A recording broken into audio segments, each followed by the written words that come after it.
20 juin, bienheureux François Pacheco et ses compagnons, morts en 1626. Alors c'est des martyrs au Japon, donc c'est des prêtres étrangers qui ont été brûlés parce qu'ils refusaient de renier leur foi. Et il n'y avait pas que des prêtres étrangers, il y avait aussi des prêtres japonais convertis. Donc c'est très intéressant parce que moi en fait j'ai étudié un petit peu la question.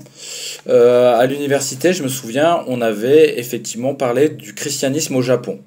Le Japon est extrêmement peu chrétien, hein. C'est vraiment pas un truc qui est vivant là-bas.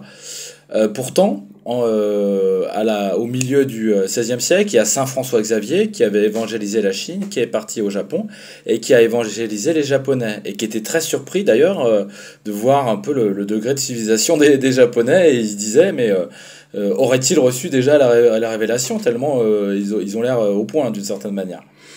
Mais le truc, c'est que le christianisme s'est répandu très rapidement, notamment à Kyushu et à Shikoku, les villes du sud du Japon.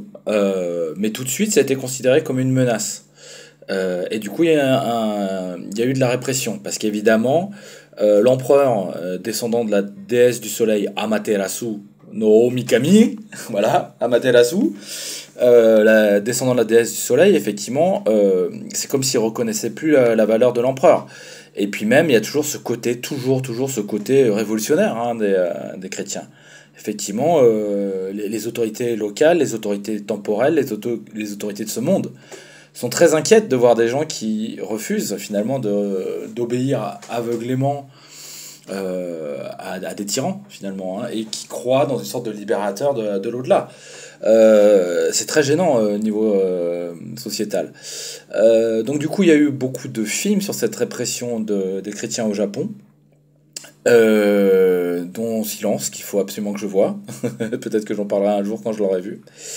Et en fait, on demandait aux chrétiens de marcher sur des icônes de la Vierge et du Christ pour prouver qu'ils ne les respectaient pas, qu'ils abjuraient leur foi. Ça s'appelait le fumier, littéralement le piétinement d'images. Et ceux qui voulaient pas, bah, soit on les balançait dans le feu, soit on les crucifiait, soit on les balançait dans des eaux d'eau bouillante. Je me souviens à Nagasaki, puisque c'est là où François Pacheco et ses compagnons sont morts, mais eux, ils ont été brûlés. Mais je me souviens quand j'avais été à Nagasaki, dans le coin de Nagasaki, il y a un endroit où effectivement il y a des symboles chrétiens au-dessus d'eau bouillante. C'est de l'eau volcanique en fait, hein, d'eau thermale. Bouillante et on jetait les chrétiens là-dedans. Et c'est pour ça que le Japon, il me semble, il faudrait que je revérifie, est un des pays où il y a le plus de sang au monde parce que c'est très documenté et il y a eu une répression qui a été extrêmement sévère.